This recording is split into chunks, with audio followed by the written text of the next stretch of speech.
Hello. For those who have not been following the news, just a quick one about Rivers State, as the crisis in Rivers State is not going to stop anytime soon. So Rivers State sole administrator, the one Tinubu appointed recently when he suspended uh, the current governor of Rivers State, Fubara, is reporting to have suspended all political office holders. For those of you who are not quite aware, Rivers State government, technically, the legislature and the executive were suspended recently. I think it was 2 weeks ago or last week by Bola Tinubu, and he appointed this gentleman here. You can see on the screen is a retired naval admiral, and he took over office. And then the news is showing that he's currently suspended uh, all political office holders. So I'm going to take the story from Punch first, and I will use Sahara reporters to give you more details. Punch oftentimes they don't go into all the details, but sometimes the Sahara reporter can be a bit repetitive, but it gives some details that I think can be helpful for context as well. In the meantime, if you're meeting this content, please click on the subscribe button, like, share, and subscribe, and also check all the content we have in this channel. The River State Sole Administrator, retired Vice Admiral Ibok-Ete Ibas, has suspended political appointees and office holders in the state with immediate effect. In a statement on Wednesday, the Chief of Staff to the Administrator said the decision was made under the powers granted to Ibas by President Bola Tinubu.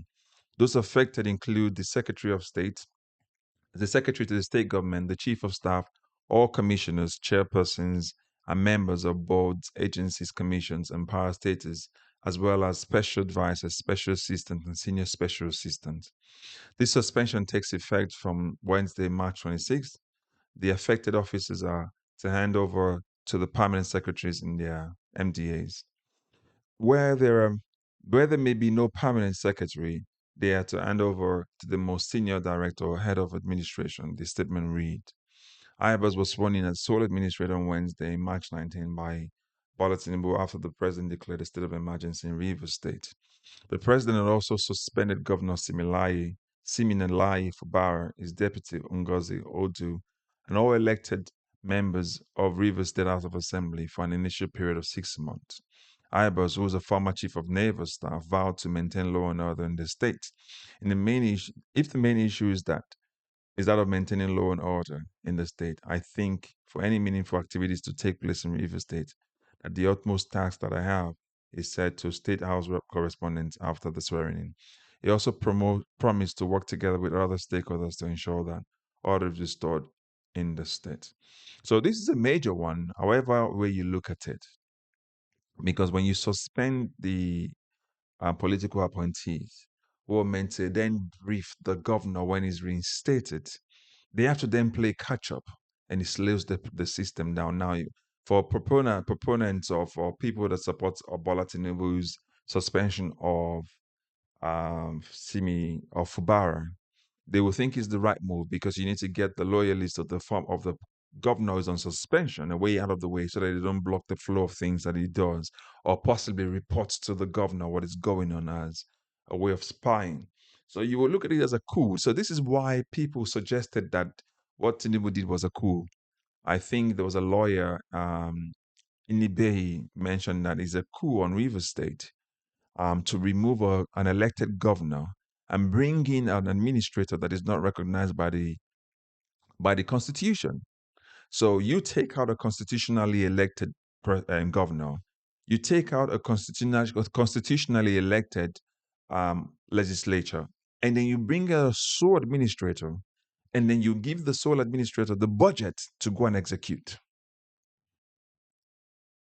or rather than the budget, River State allocation rather. You give them the allocation that was suspended by the Supreme Court. And then the man goes in, he has to fire everybody or suspend everybody because of the powers that the president gives, which is been currently being argued in court, or the case has gone to court to say that the president don't have that constitutional power to fire or suspend a duly elected official.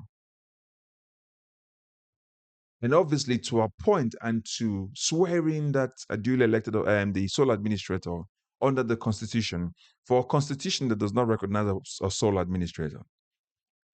Let me make it quite easy anyway, so we're not confused. Because the constitution does not give the government or the president the power to suspend uh, an elected official or governor or a legislature. It does not give it. The constitution, however, says the president can actually and call in a state of emergency for each state across the federation or a part of the federation, whichever way it is needed. What Tinubu did was to suspend the legislature, the governor, after which he didn't follow the proper process. He then sent the submission to the National Assembly, which they hurriedly passed without doing the proper two-third quorum, and they just use the voice count and say, hey, yeah, the yeas have it, the nay says no, doesn't have it. And then that's how he passed. And then the sole administrator comes in, it takes ownership of the state, and then it starts to suspend or fire other people. And what the government then did is say, okay, since we don't have the the suspended governor anymore, we're going to release the allocation that is due the state to the sole administrator to now allocate. So what is now happening is, according to legal scholars, they're saying that state funds allocation you've not given to the sole administrator is not recognized by the constitution. The swearing in that you did for the sole administrator is not recognized by the constitution because the constitution does not have a place for a sole administrator.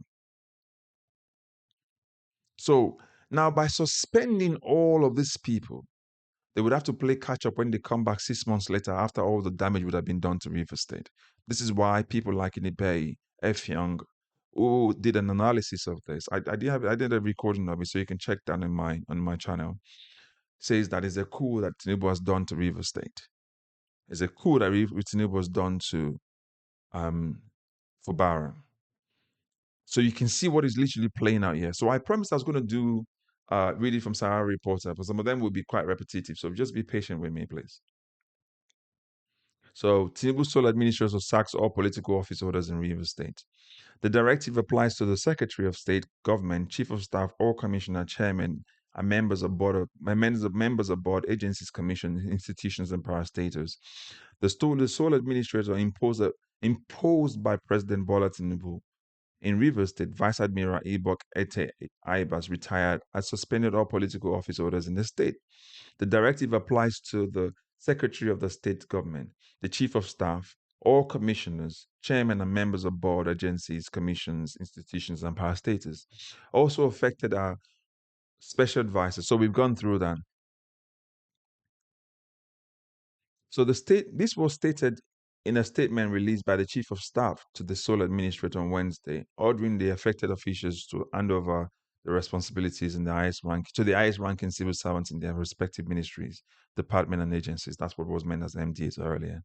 While permanent secretaries are unavailable, the directive instructs the most senior director or head of administration to assume leadership. And it states that the suspension takes immediate effect. So the latest mass suspension follows an earlier directive instructing all 23 local government councils in Rivers State to submit comprehensive reports on their activities, staffing, and sources of revenue. That order, contained in a leaked memo, was issued by the Permanent Secretary to the Rivers State Ministry of Local Government Affairs, Dame Dr. Itong Awani. The memo, titled Submission of Reports of the Activities of Your Councils, mandated all head of local government administration to submit detailed reports by March 26, 2025.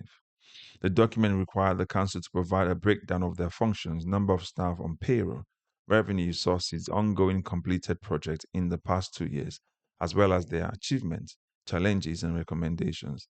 The urgency of the directive raised concerns among political analysts, who interpreted it as part of the broader scheme by the federal government to tighten its grip on the state's political and financial structures.